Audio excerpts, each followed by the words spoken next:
Thanks, Ben.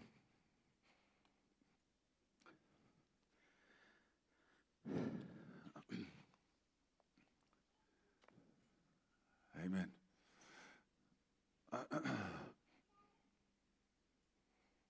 Are you still on fire for Jesus? You love Him. You must always, you mustn't be shy to say, even if you say it 50 times a day, Jesus, I love you. Lord, I love you. Just project, if I can say it, project that love towards the Lord 24/7. Wherever you are, whatever you do, don't forget to project that love. Project it, Billy. Donkey. That's why. Project it, okay? It is so important to do so.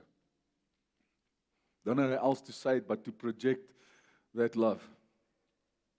Right? This morning, I'm going to try and actually, I don't want to complicate this word. I want to try my utmost to simplify that which it was a very difficult thing when the Lord actually spoke to me about 2 weeks ago concerning striving. And I did not really know, and I must be honest with you, I even at this stage, I do not really know how to express this word, or I don't, and I trust and I hope that this morning I would give the Lord, His due, and the word, it's due as well, concerning trying my utmost to deliver this, because it is actually a very difficult word to do. So what I'm going to do is I'm going to just try and focus upon the simplicity of it is, what it is. Okay. The word strive, when I say strive, or strife, or strive, it can actually, in our lives as Christians, it can have two meanings. You can even look at it striving in a sinful or a wicked way, and the other way is also striving religiously. Now, when I say religiously, it's also not in a good way. Okay, there's only one good thing to strive for, and that we will come to at the end of the sermon as well. And because the Lord very clearly states in His word what we should strive for, David, and what we should not strive for. And it is very clear according to the word that we should not strive against the Lord. Or the Lord also makes a statement, says, in the beginning in Genesis, that my spirit shall not strive with man forever. And it's very interesting to see that the word strive and strife actually comes, and is portrayed so early, in the Bible already. So you can see that mankind and man in general, the word strife or striving is a theme, or is a thing that you will see will be carried through until Jesus returns, until the end. So I think it is very necessary that we look at it, but I just want to start off, actually, I'm going to start the end from the beginning and the beginning from the end, and we will see where we get. But the main thing, or the main point I want to make this morning is, okay, we should not strive harder, but we should see Jesus clearer. Now, that can, in that context of what I've just said, it can mean a lot of things. But I'm going to try and simplify it and bring it all down to the cross and the gospel of Jesus Christ in general, because that is what it's all about. And it's all about entering the narrow gate. Okay, it's all about that. So let's go for it and let's see where we can get. Okay, my first slide. His heading is strife equals a carnal mind, and that equals pride. Now, we all know that the Bible says that Satan fell because of pride. And we've got sayings that says pride comes before the fall. Okay? And I'm sure that saying was actually taken from the fall of Satan, because that is what happened. Pride came and Satan fell. So it's actually a very powerful statement or saying from our side, to make. But let's look at the word quickly here, because I want to touch on a couple of things. Now it came to pass when men began to multiply on the face of the earth and daughters were born to them. This was right in the beginning after Adam and so on. That the sons of God saw that the daughters of men, that they were beautiful. So say to yourself, woman, I'm beautiful. Say it. You're beautiful. Okay. The Lord's giving you a compliment there, man. And they took wives for themselves of all whom they chose. And the Lord said, now, the sons of God here is mentioned as angels. So it seems to in the beginning and also later in the word, it is stated that these angels left their abode and they sinned. So we could see that in the beginning in those times that angels could manifest themselves, it seems to me, in a human form, okay, early in time, and that they could manifest themselves and even in the shape and whatever come to earth and look like us and function like us. Now, if you look at the whole Word of God, also where, like in Sodom and Gomorrah and so forth, angels did not pitch up there with wings and, they were 15 feet tall, etc., etc. They had obviously a different, how can I say, a most beautiful look and demeanor and, and there was beauty in them, most definitely, because they come from heavenly places. But it seemed like they could manifest in the form of man, for whatever reason. Okay. So, I just wanted to say that. Okay. So, what happened here is these angels came down and they saw that the woman was beautiful. Okay. They took them for them. They sinned actually. They left their abode. They sinned. They took them from his wives and they bore children. These children that were born, the Bible says actually were the men of renown, were the giants of old. So, with the seed, how can I say, I don't want to, but the heavenly seed in that sense, or the supernatural in that sense, that came together and that they bore giants, okay? These guys were strong, they were superhuman, etc. And it is interesting here that immediately, as we go along, this specific scripture, it's as if the end and the beginning is sort of, the Lord speaks a judgment and then he says, okay, this is what happened, etc. But he says here that the sons of God, okay, they obviously sinned. They had children with women, with humans, okay. These giants was born, and these giants was actually, prideful. They were so prideful in that sense, But before I get to that, maybe I should just say, the Lord immediately spoke a judgment before we get to that. He said, my spirit shall not strive or contend with man forever. But he said, indeed, flesh, which speaks of the carnal mind, yet his days will be 120. God did not say that man would become 120 years old. What he was saying here is 120 years from this time, okay, the flood of Noah would take place. That is what he said. He gives man 120 years, he's going to destroy, mankind. That is what he actually means here, okay. So it's not the age of man, it is the time that he was speaking about here, okay. He says, there were giants on the earth in those days. So now he moves back, and he says, this is what happened, okay. In those days, and also afterward, okay. Very interesting. So he already makes a statement and say that, listen, even after the flood, they will arise again. So more angels will sin in the same way, and that is where Goliath and these guys actually came from, after the flood. Because Goliath lived after the flood, not before the flood. Okay. Are you still here? Okay. When the sons of God came into the daughters of men, and they bore children to them. Those were the mighty men. That mighty men, very interesting, is actually spoken of powerful tyrants. They were tyrants. They had this pride in them that they were better, and they knew they were. I mean, they were just stronger. They were massive, okay? And these guys, I think also they had a demeanor and a look in them that was totally, celestial, if I may say that. Celestial. There's your compliment for the day, my wife. Okay. So today I'm giving you a compliment. Who were the old men of renown? He's talking about famous, lofty, proud men, walking high as if in heaven.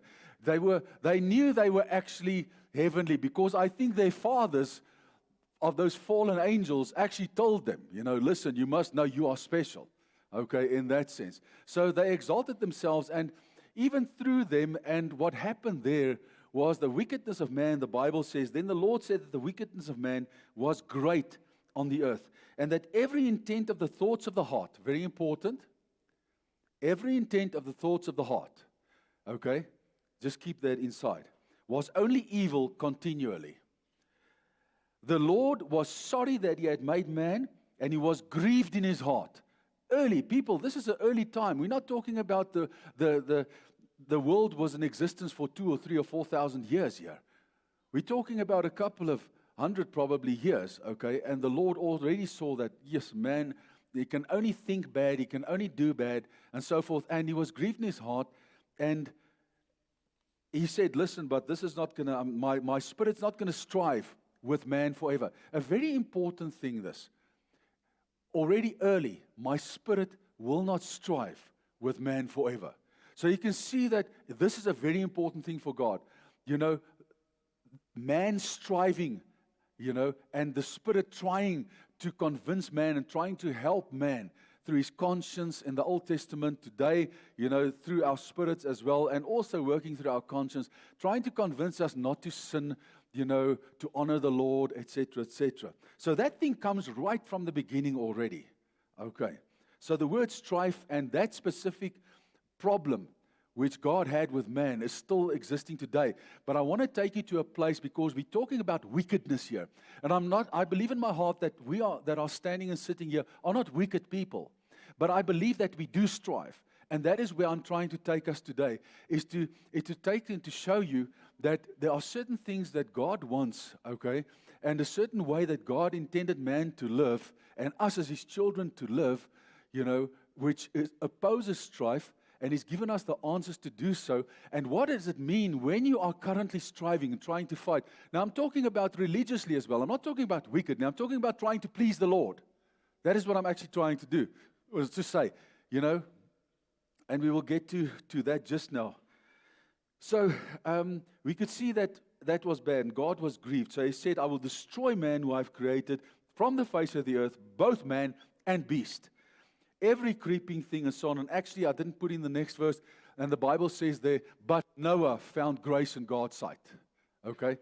So I didn't put it in, but in any case, I just want to say it to you.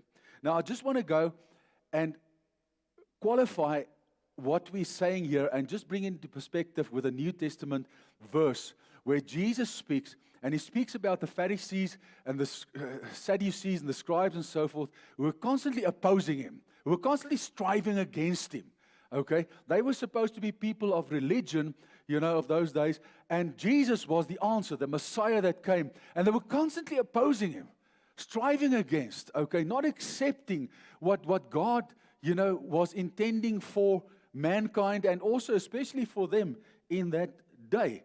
And John 8:44 says, you are of your father the devil, and the desires of your father you want to do. He was a murderer from the beginning and does not stand in truth. Very important. The Holy Spirit is the Spirit of?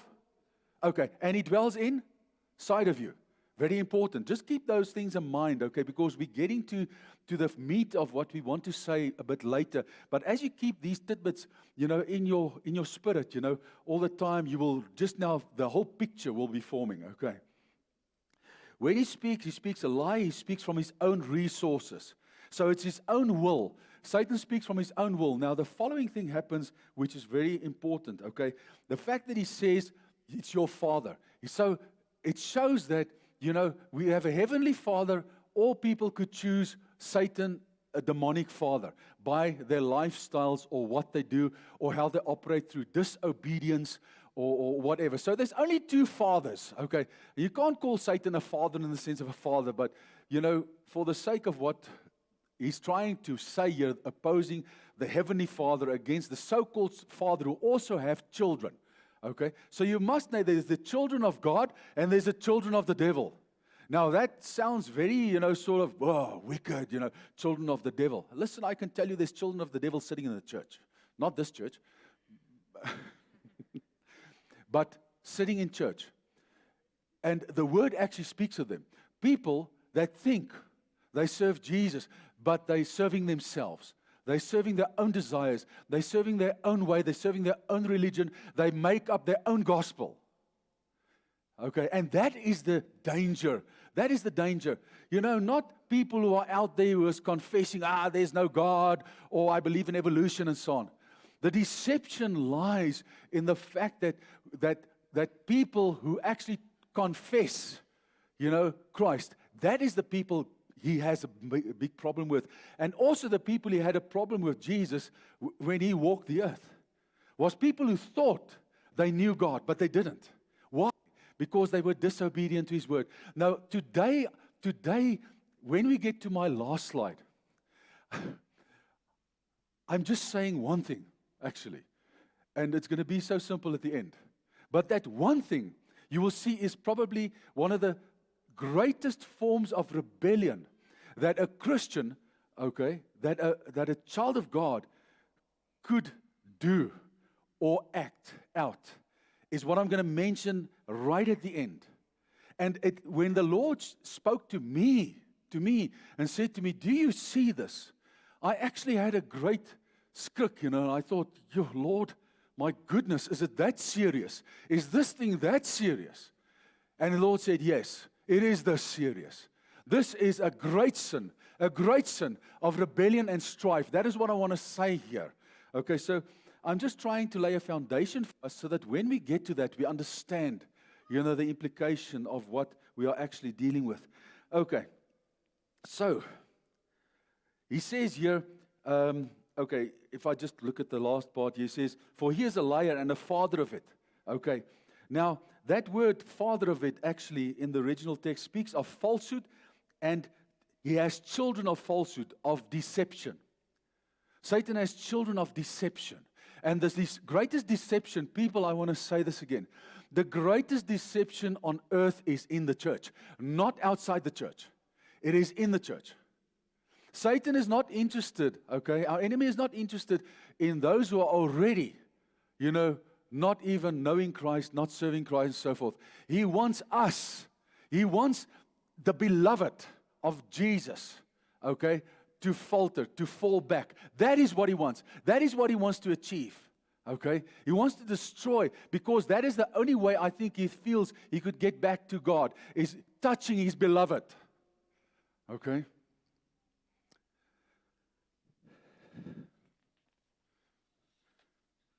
Woe to him who strive and who contends with his maker. Isaiah 45 verse 5 to 9. I am the Lord, there is no other. There is no God besides me, says Isaiah. I will gird you, though you have not known me, that they may know from the rising of the sun to its setting that there is none besides me. I am the Lord, and there is no other. I form the light, I create the darkness, I make peace and create calamity.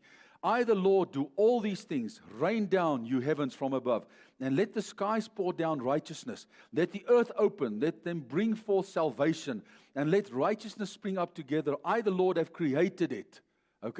Just as an intro of who he is.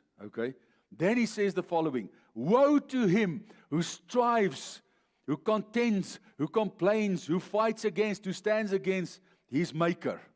He says, let the potsherd, we are all potsherds, that is man, strive against the other potsherds. So it's fine if we differ. It's fine if we have differences of opinions of whatever. We are supposed to, but not with your maker. You are not supposed to say to your maker, Lord, but how you should have made me this way, or you should have done this, or you should have done that. So I just want to even throw it in right, boom, here on the side. Even the way that God created you. The fact that you are short, tall, fat, thin, blue eyes, brown eyes, no hair, plenty hair, whatever it might be, a Chinese,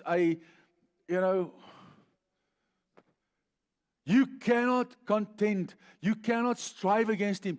Accept yourself. You are wonderfully and beautifully made. Each and every one of you. I didn't say so. He said so. So if the Maker says that you are beautiful and he likes you short and not 6'6" tall, then that is beautiful to him. It doesn't matter what man says. It doesn't matter what anybody says. You are beautiful to him, and that is the only thing that matters, because it's you and him. This world is going to drop you, going to leave you, going to disappoint you. People is going to always criticize. Always, you must know that. Know that. So for those of you who think, listen, I could have been more beautiful, I could have had, different ears or a nose or whatever, no, God likes your nose. He likes your ears. And that's all that matters. And anybody else who doesn't like it, tough. And the Bible says we must love ourselves. And if you cannot love yourself, it's actually a sin. These things are so important to the Lord. You know, that you are content and happy with your looks. That you are content and happy with how He created you. With your special personality. With your laugh, with your smile, with your whatever it might be. You are all special. We are all special.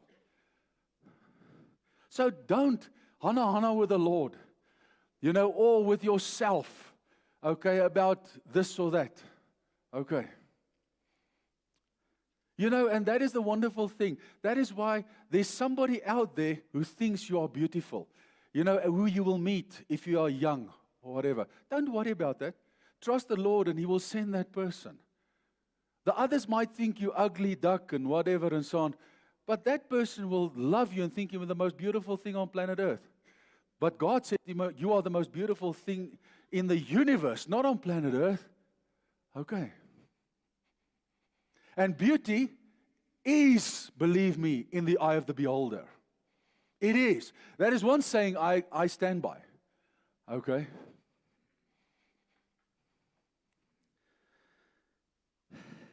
Okay. So woe to him. It's actually, that word woe is, I went to look at, what does woe mean? You know, and I battled to find, even the dictionaries cannot tell me woe, you know. What does woe really mean? And I had to look in context of the scripture and what, you know, the context of certain people said concerning it. And it actually is a thing of great grief and it's a terrible, awful thing, you know, to do. That is what it actually means. It's terrible to fight with your Maker. It's terrible to differ with Him. It's terrible to strive with Him. You know, that is what that word woe means. It's something actually quite expressive, which there is actually no real definition for. But believe me, it's a bad thing. It's terrible, okay, to do so. And, right. So he says there, and it's so beautiful that he says, what are you making? We shouldn't say that to the Lord. Or shall your handiwork say, He has no hands? My goodness. You know, people, it shows you that people says that, you know, God didn't know what He was doing when He created us. Yo, that's a wild thing to say.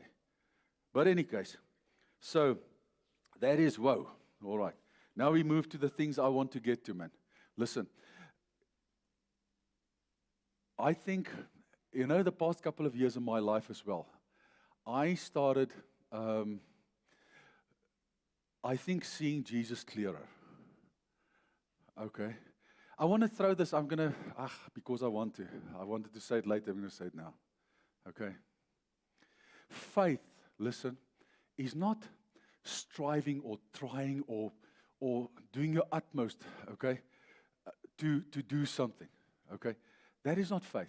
True faith is to see Jesus and the gospel in a clearer way. Is to understand what redemption is all about. To understand better, and it's something that is within you. It is something that originates within you, an understanding. It's like, if I can just explain it. Just now we were here, let's say 8:15, and Solly and them just spontaneously started singing whatever Solly felt in his heart, the Holy Spirit was leading him to sing, before we got words on the board. And we could just experience that, listen, but this is so nice. We could just feel, wow, okay? I want to throw it at you today. People, this is so special. The Lord, in His great, awesome wisdom, He's alone wise, okay, is currently leading us through His Holy Spirit in such a precious way concerning many things pertaining to His heart. What really matters and how to touch His heart. And what He's sharing, I feel that the Lord is sharing most intimate things about himself and about his preferences, if I may say that, as our bridegroom. He's sharing with us. And all I can say is it's something that you start experiencing. To give you an example, and I'm trying to, I don't know how to do this, because this is too great to explain. But just through experiencing what we experienced this morning, just in our short, not even how long, but a short time of worship, just experiencing the beauty and the wonderful love and presence, special presence, not the wow fire. Okay, I'm talking about the intimacy. I'm talking about the beauty and the intimacy of just experiencing His peace, experiencing a loving touch, okay? A loving touch, okay? Of softness, tenderness, of just special true love. I don't know how to express it, but just experiencing that. And that is why I say this is special, okay? This is why the Lord is I think, showing us certain things, okay, that is dear to Him.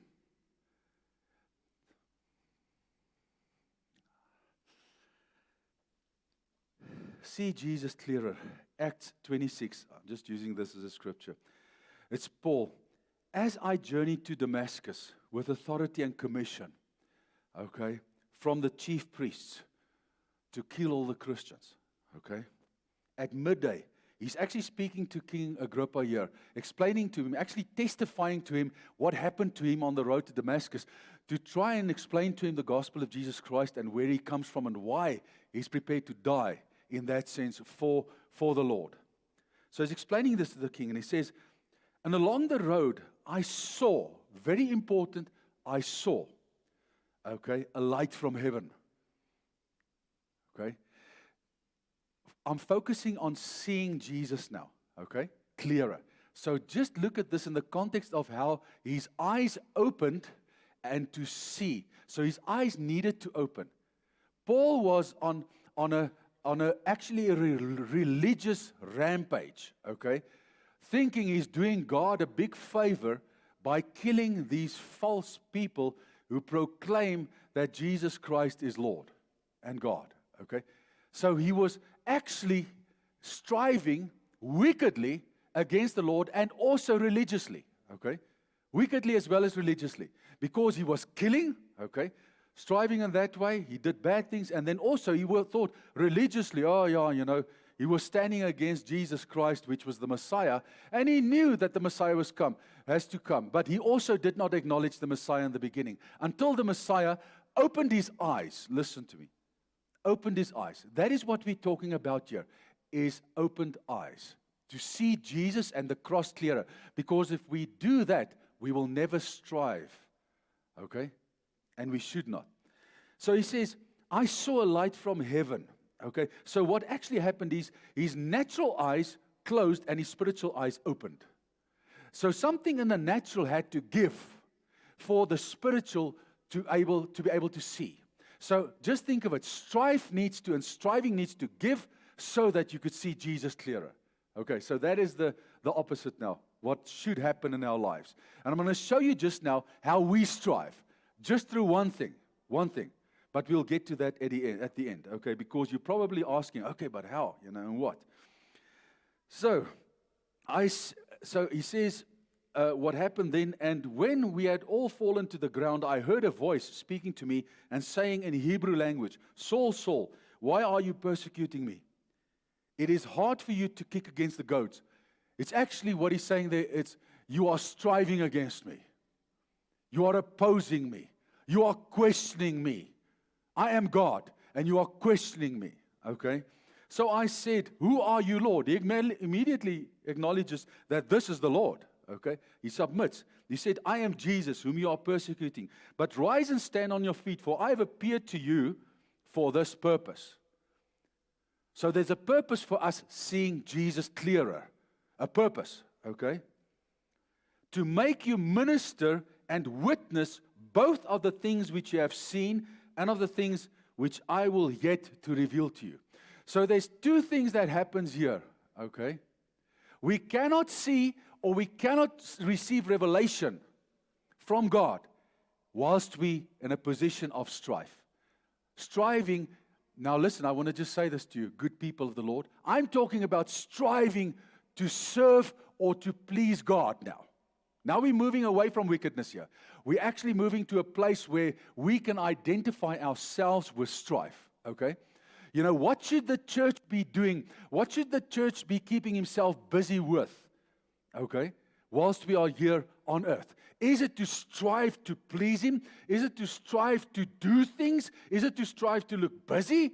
Is it to strive to have programs, to have this, to have that? Or what is it? What is it that God wants for His people? What is it? Okay, whilst we are here, the couple of years which we have left until we all die, what is it that God wants? Well, I can tell you, it is not much. Definitely not in our mindset, in our fleshly mindset. He said in the beginning, the biggest problem here, strife equals a carnal mindset, which equals pride. So if you think you can think out what you should do to honor God or to please God, you're making a big mistake because you actually act in pride by thinking you can. You can't. There's nothing you can do, and can I tell you, there's nothing you should do. Okay? There's one thing at the end, which I'm going to mention, which you should do. Just one thing.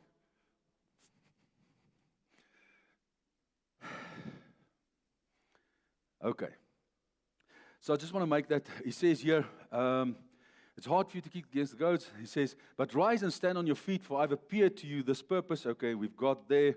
Then all I can say is, I want to just read at the end there. I placed this, like I said, for you there because you received the notes at the end. And if you want to go through it, you know, you're reminded of maybe something I said or the Holy Spirit was revealing to you. Goads were sharply pointed instruments used to force a stubborn animal to move ahead. That is what a goad is, okay? Today, probably a prodder. You know what a cattle prodder is? That thing that shocks, you know, cattle or whatever so that they can go into the kraal or whatever they need to do. So this was something more or less the same thing, okay? Paul had been kicking against the goad of his own conscience, but even more important, against the convicting voice of the Holy Spirit. Very interesting here, okay? In the Old Testament, which I find so intriguing, is that God used the Holy Spirit was not indwelling man, but He used man's conscience, okay, to show him right and wrong. Now, today, the Holy Spirit is indwelling us, but still also using our conscience connected to the Holy Spirit. But it's as if the Spirit has a direct line or link through our conscience to convict us of sin, righteousness, of judgment. Okay, but no man in the past can say that he did not have a conscience. So most definitely, people were also convicted through their conscience of what they do. And here he says, because Paul is not saved here, okay? Paul is not saved here when he was struck down, okay? And the Lord says, listen, but, you know, you are persecuting me, and you know in your conscience that is wrong, but you're still acting upon the command of the chief priests. Why are you doing this? And then all of a sudden, after he sees clearer, after he sees Jesus clear, all of a sudden he realizes, hey, you know, this is not on. I'm fighting against God. Now, I want to take you to a place today to show you that we many a times, or a lot of times, fight against God. Even, if I may say, the sweetest and the best and the so-called most obedient of us who think we don't, we do. And I just want to show you how we strive against the Lord and the importance of the negative part, what happens when we strive against God. And how Christianity is actually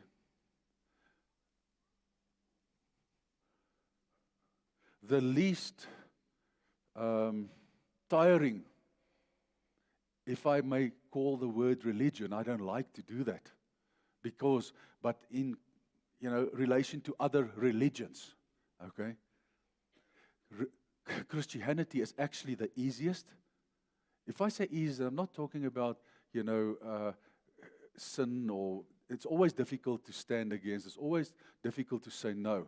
But what I'm trying to say is that what Jesus wants from us or requires from us is not difficult things. It is actually, if you look at all the other religions, these guys have to practice certain, rituals and goodies. And if they don't do that, they are condemned. Our Lord comes and He says to us last week, like we said, okay, He says, let no man judge you anymore on any feast, any date, any new moon, any day, any Sabbath. Any food you eat, nothing. We've got total freedom concerning most things. And I mentioned, people's diets last week, and in different religions. How they have to, this can't eat that, can't do this, can't do that. For instance. And we are people who are free. Those guys are in bondage, total bondage. So what I'm trying to say to you is, the Lord made it easier for us. But He just expects one thing from us. And we'll get to that just now. All right, so let's move on. Faith is not striving harder, but it's seeing Jesus clearer. Now we get to the point of everything. So you know what? Let's just rewind maybe a year or two back. I can't even remember. When we started talking about what faith is. Okay, remember we spoke about faith is not believing God for. It is believing God. Okay? And if you believe God for who He is, whatever manifests, okay, believing Him. Because we need to have not faith for, we need to have faith in Him. Okay. So what we're saying here is all of a sudden these things are tying up now. So faith is not trying harder, doing more. And thinking by your doing more, whatever that more might be. Okay? It is not doing more spiritual disciplines. Okay? It originates from the heart. Whenever, whatever, always. I was not preparing myself this morning. I was not fasting. I was not preparing, thinking, Lord, I need to focus. I need to stand. I need to be focused here. Nobody talk to me, wah, because I think we're going to prophesy over people this morning. No. The Bible is very clear. We should have a word in season and out of season. Always. So you either, that's the following, I get goosebumps now. You're either a child of God or you're not. You're either on the spot or you're not. You either, in the past, how we spoke about it, prayed up or not. When I say prayed up, I'm not talking you've been praying for 7 hours the last 100 days, every single day. No. That's not being prayed up. I actually want to say you need to be lived up. You need to be lived up in Christ. You need to be able, it's consuming, saturating, overflowing, dipping you into, always in it. You dunked into anointing, okay, into power, into faith, into everything always. Not prepared for something at a specific time. That is where God wants you and I. And the only way you could be and live there is very straightforward. Being led by the Holy Spirit. By totally just giving yourself over to Him. That one thing you need to do. One thing is just giving yourself over to Him. Always, everywhere, all the time.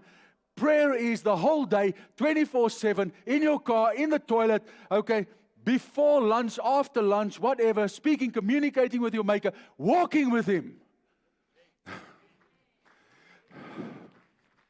What I'm trying to say is, do you understand already we are moving away from works. We are moving away from works as we are preaching here. And that is where I'm trying to take you now, is away from works and into something that Apostle Henny's been trying for years to teach us, and that is to enter His rest.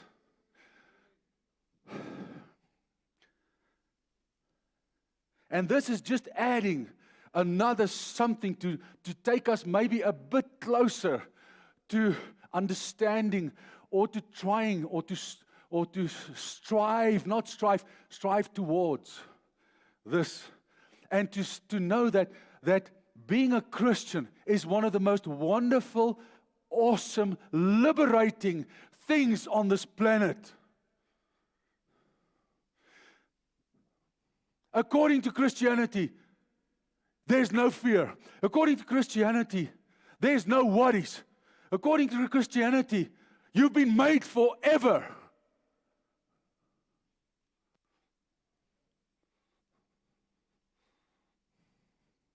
According to Christianity, for those who are in Christ, there is no more condemnation. According to Christianity, when you fail, you can just go and say, Lord, truly, with a true heart, forgive me. And you know, it is as far as the east is from the west. Okay, your sins have been just taken away. People, you tell me, that is not something awesome, great, wonderful.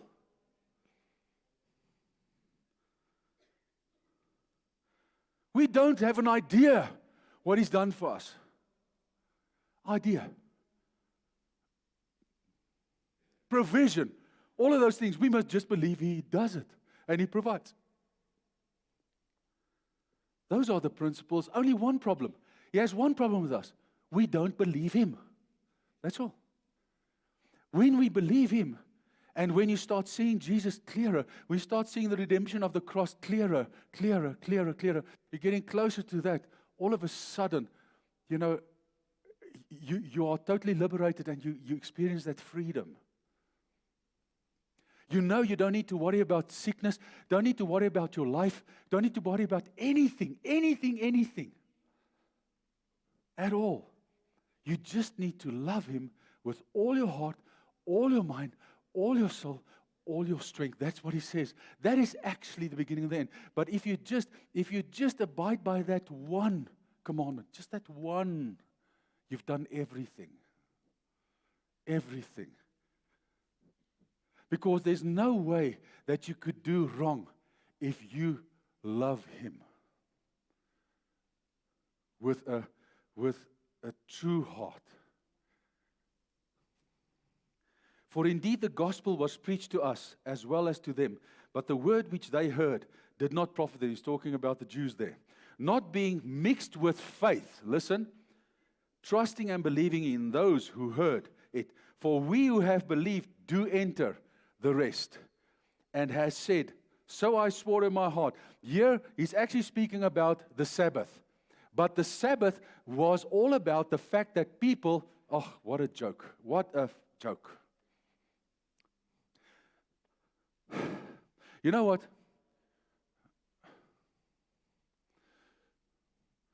The Jews, okay, can brush their teeth in the morning.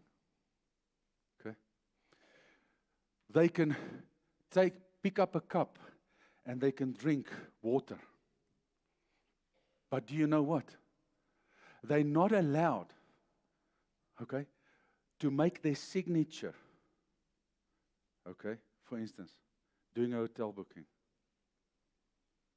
They can carry their bag. But as soon as it comes to their signature, what a joke. I mean, anybody in his right mind would think that is crazy. If you said to me, you stay at home, you sit there, you don't even go to the toilet, because that's also work. I would say, fine. Now you are keeping, a so-called Sabbath, or you're resting from your work. But don't come to me with nonsense like that. So what the Lord is saying to us is, wake up. Open your eyes. Okay, these things are not important. Now what He's saying here concerning now the Sabbath, in the natural in the Old Testament, okay, He was actually bringing them to a place to actually make them still, so that they know that He is God on the Sabbath. Because their lives were so busy, they did not have the Holy Spirit dwelling inside of them. They did not honor or had the ability to truly honor the Lord. That's why, when they sinned, Okay, there was all these sacrifices taking place once a year, etc., etc. And they had to be killed for certain things, adultery or whatever. So what the Lord is saying to us today is the following. Now you must open your ears to listen. He's saying to us, okay, I have a rest for you that you need to enter. These people could not enter that rest because the gospel that Paul brought to them, okay, gospel that were brought to them was not mixed with faith. And therefore they rejected it. Okay? And he says, I have a rest where my people need to enter into. What he's saying here is, he's talking about religious acts. He's talking about the fact that we think we need to do certain things. Even, let's take this morning, okay, because this is one of the things Jesus has a problem with. He said, many of you shall come before me, and you would like to enter into my kingdom. And I shall say to you, but I don't know you. Now he's talking about church people here. He's talking about Christians who feel they have a right to enter. Okay? And they would actually question him, strive against him, and said, but Lord, this morning I prophesied in your name.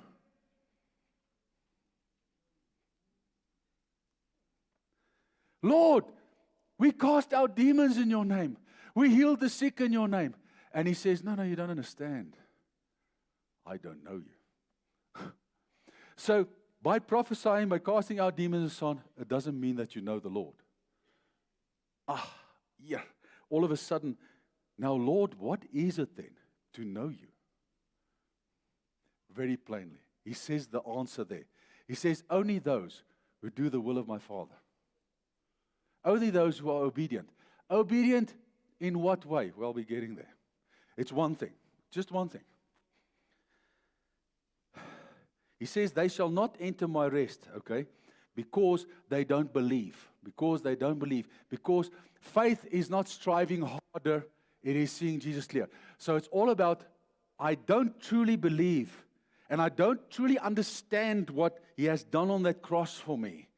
We need to get a better understanding of what He has done on that cross for us. And we just think, oh, well, Lord, it's just to get us out of the jam so that I don't burn in hell. Thank you so much. Oh, listen, people, that is wonderful, yes. And that's the epitome of everything. But there is so much more. He did not only die on that cross, to save us from eternal damnation. No. He came to save us from this world. Its system, the place we live in, the way that we see things, the fears that we have, the challenges that we have daily, all these things. He came to set us free from all those things by a donkey.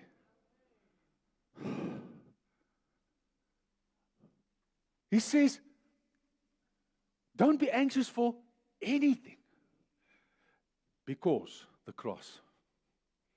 He says, don't worry about what you will eat and so on. I'll provide for you. Why? Because of the cross. He says, no matter what, you shall fear nothing and nobody. You shall not fear him who has the ability to kill only the body, but fear him who has the ability to cast you in everlasting fire.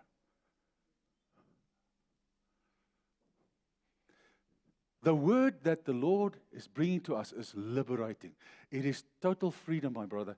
It is wonderful. It is a blessed, wonderful word. Now all of a sudden we could see that Jeremiah, when he spoke Jeremiah 29, so many years ago, where the Lord spoke to him, he said, listen, the thoughts that I have for you is good. It's a good future. It's hope. And because the Lord saw that Jesus would come, He would send Jesus, and that what is going to happen as well. And I think He was so excited. The Lord that we serve If you think you can experience joy, you can be happy, glad, excited, do you know that our God gets excited? Do you know that He is filled with joy, when He sees us, when He looks at us? Do you know that He's got this never-ending, unsurpassing, insatiable love for you and for me? And He can't wait. Our Lord, listen, is also, in His heart, in a space where He wants His children with Him. He wants you. He wants you with Him. Okay? Because He loves you so much. He just wants to take you and say, here I am, feel me, touch me, give me a hug.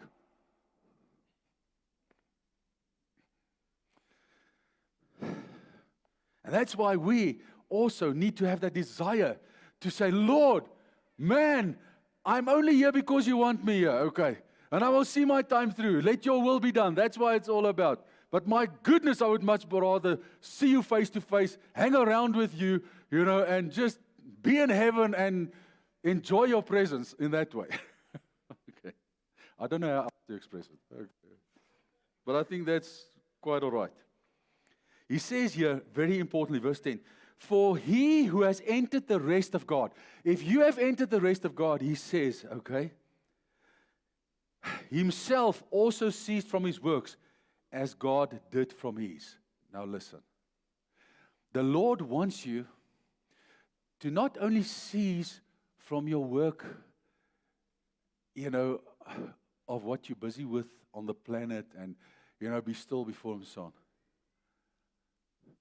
He wants you as a child of His to know that you should not strive, okay, to try and do all the time. He wants you to be.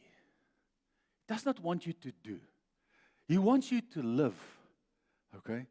That is what He wants from us. And to see our time through here on earth in victory and total liberty and total freedom and total peace, although the bombs are dropping, although whatever is falling apart, okay? It's not about that. It's about what His Word says. He gives us peace which the world cannot give us. Okay. And if we can only understand, and the only way that we could better understand it is to see Jesus clearer. And can I tell you, that's why I said just now projecting. Okay. To see Jesus clearer is to start looking to the cross, to start looking into His face. That is to see Jesus clearer. We are so busy with so many things, and we're so occupied in our lives, so many things, that what I'm trying to say is during your day, for instance, just as a simple example, during your day, just to think of Him. That's what I'm trying to say. We think we should go and do something. I should go and pray. I should go and fast. I should go and do something. And you think by doing that, okay, no. You should be. You should walk. You should live. That is not tiresome. That is not tiresome. You should trust. You should allow Him to lead you as the shepherd. Okay. Then there is one thing before we get to the end that we have to contend for. One thing that we have to strive for, which the Bible is very clear. And this is the only thing. He says, Jesus went through the cities and villages teaching and journeying toward Jerusalem. Then one said to Him, Lord, are there few who are saved? And He said to them the following thing, strive. It's the first time that Jesus puts His stamp on the term striving, which actually in this context means to struggle, to contend, to fight, to labor fervently, okay, to enter through the narrow gate. That is the one thing we need to fight for, strive for. But the how you do it is not by works, even religious works. People, I want to say to you something today, please. Listen to me. Do I have all your ears? Okay. the most so-called powerful, religious, pleasing, obedient act which you could have shown this morning was to come and be part of the body this morning here. Do you know what faithfulness means? The root word, of faithfulness is faith. And it is with faith that we please God. By you being faithful to the body, which He is the head of, is the most powerful, religious, awesome deed of love and obedience which you can show. Because He commanded us to gather. He commanded us to take part in communion, to remember. He commanded us to love one another. He commanded us to stand in unity with one another. These are principles that the church should teach and live by. Is what does Jesus want for His church? How does He want us to operate? And that is why I'm saying to you today, just by what you have done here this morning, just by coming here, and being part and understanding a bit better, it is well-pleasing to the Lord. And I'm not saying coming to a gathering is going to bring you in heaven. No.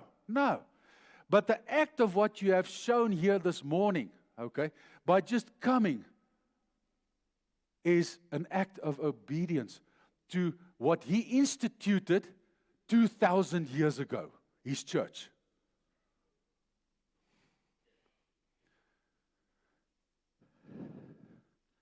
He says we must contend to enter the narrow gate, because then I've already preached on it saying, listen, people will say, so we must be diligent, listen, for one thing, and that is to see Him. That is what it means to enter the narrow gate. It's not doing A, B, C, D, E, F, G, and if you have ticked all those, you can enter.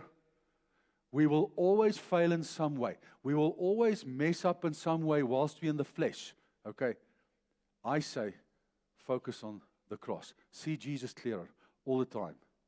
Don't think you can do it by any religious act, any religious word, any prophecy, any raising the dead, any casting out a demon, any doing good. We are doing good and we do good because that is what we do. It is not a decision to, I'm going to do good now. No, it's who you are. It's not what you do. Do you understand? If you love Jesus, if you see Jesus, you want to give, you want to help, you want to this, you want to give your life. It's not, I am going to do this now. That is what it means to enter His rest. And whatever comes your way at that point is actually divinely inspired and planned by Him as we move now to the focus point of what we are actually here for. And that is my last slide. The last slide. The purpose and function of the Holy Spirit is to lead a Christian into truth. If we don't submit and surrender to that, we are standing in rebellion to God's design, thereby striving and contending with God. I hope, Lord, that you open our ears now, is the following. If you say that you are a child of God, that you are a Christian,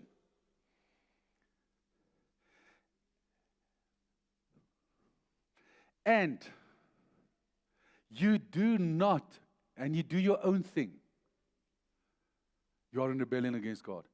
Let me tell you something. I want to just give a step back. God's design was the following. Jesus should die on that cross, to restore the relationship with God the Father. To cleanse us from all sin, etc., and many, many things. His second thing that happened was, He had to leave this planet, so that So that He was manifest in one person here. He could not evangelize the world Himself in that way. All right. So He said, you will do what I have done and far greater works. Now, the how was the following. He said, but I will still be with you. I shall never leave you nor forsake you. How is that so? That He's in heaven and with us through His Holy Spirit. That indwells us. So God's design for a Christian, if you become a Christian, the following happens. You become reborn. And that's also, you take the first step, let me say. You make the decision is taken and so on. And rebirth takes also quite a while concerning a lot of things. But you've already taken that step. The second thing that happens is the Holy Spirit indwells you. What needs to happen, that's God's design as a Christian. There's no other way a Christian can function. He designed us that way, and He designed His purpose and His plan that way. The second thing that happens is non-negotiable. The Holy Spirit dwells inside of you, and His purpose, listen, His purpose is to lead you.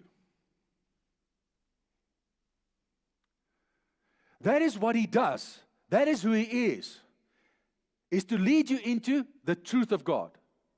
Okay. So the focus, and we are also sealed by, what does the Bible say? The Holy Spirit. And we carry the seal of the Spirit. And when Jesus sees the seal of the Spirit, He knows that you are His. How can I carry the seal and I don't represent the seal?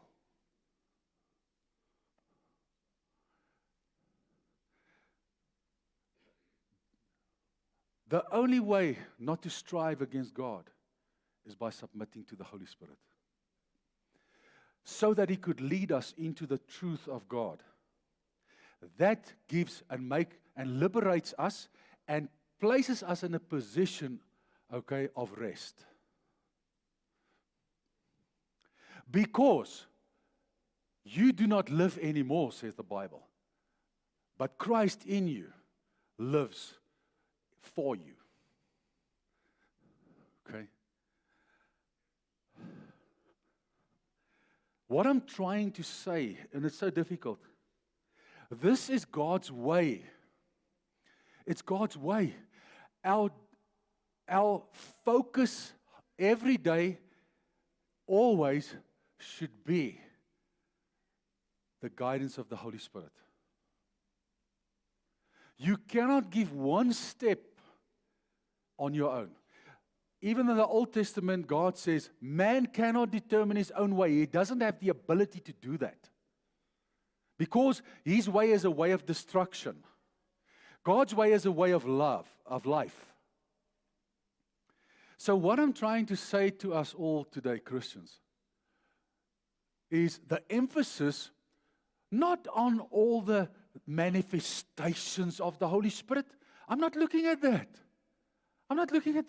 I'm talking about obedience to God, to His will. The prayer that Jesus said we should pray, Father, let your will be done. Let your kingdom come. Do you think, if you think for one moment you can do your own thing and the kingdom of God is going to happen through what you think, you're making a big mistake. You've got no clue, and I've got no clue how and what and where. But He leads and He guides us into all truth. So what I'm just saying to you is, in layman's terms, is today the church of God, and I see it all over, people are actually in bondage by their pastors. They're in bondage through serving, through so-called serving. True servanthood is not telling people, listen, you should clean the toilets. True servanthood is me seeing the toilets that dirty and I going to clean it. That's true servanthood. Okay? Can I tell you, I know that many things are taught, it's true. But if I say taught, we need to be taught the word. But can I tell you something? It is a shame that Christians say they're Christians and they don't just manifest Jesus' nature when Jesus is living inside of them.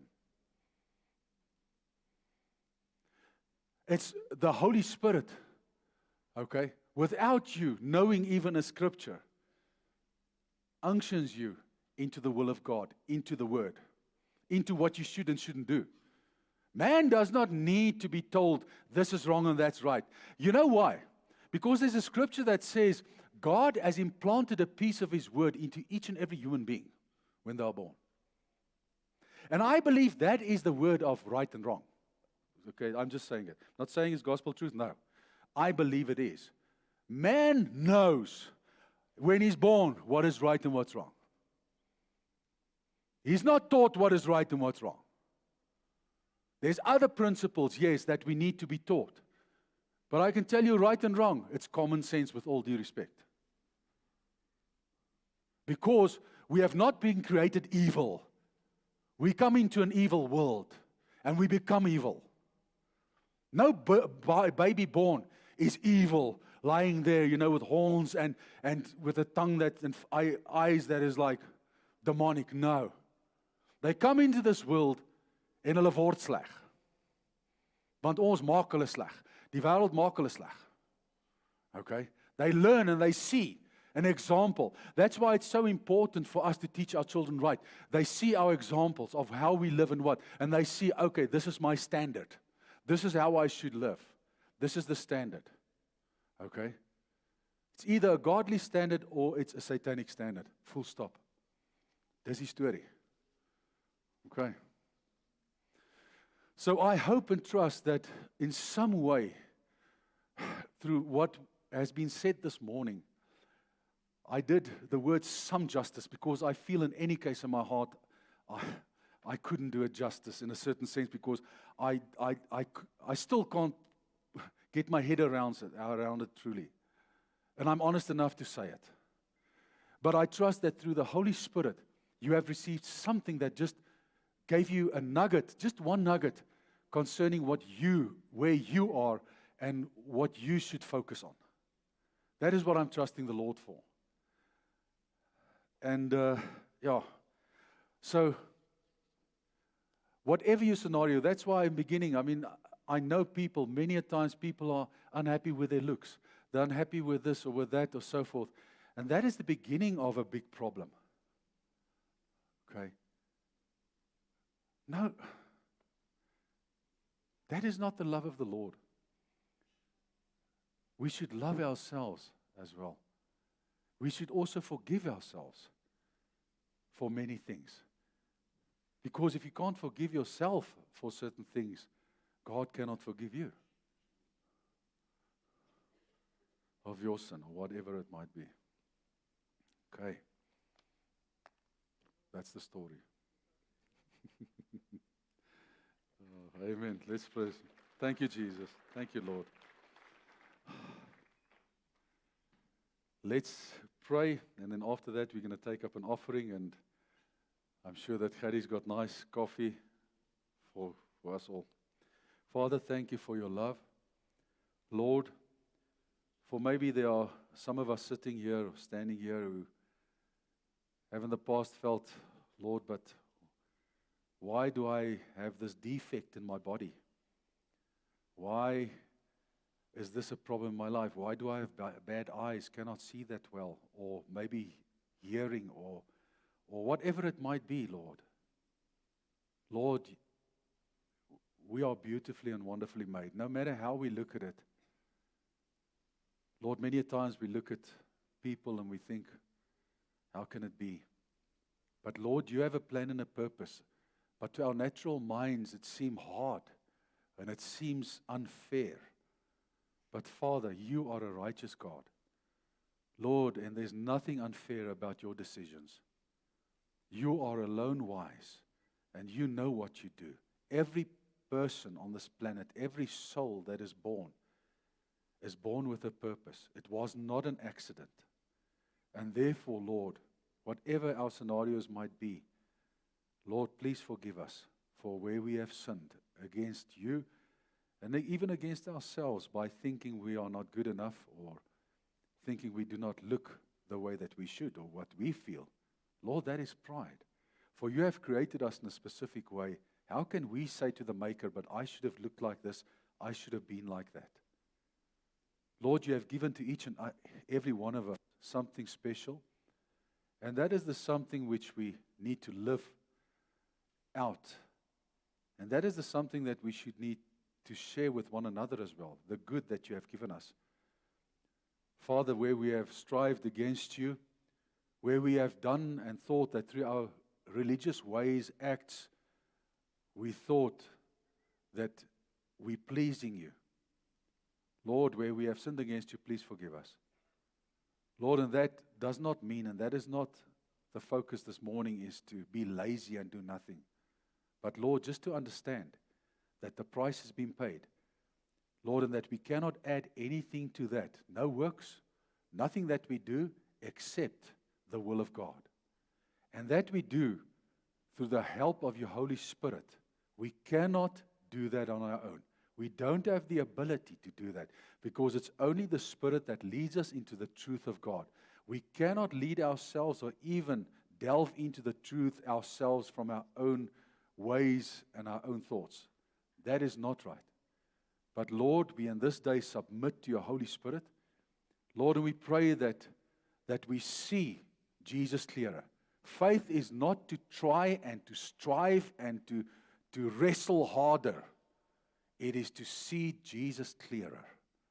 And therefore, Lord, in this day, like you appeared to Paul on the road to Damascus, and that light shone, Lord, and he saw all of a sudden, his eyes opened, his spiritual eyes, by the fact that his natural eyes was closed, and he was struck actually with blindness. Lord, so we lay down the natural, the carnal, in this day before you, and we take upon ourselves, Lord, that which you want.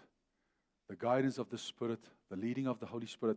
Lord, and we project towards you, for a lack of a better word.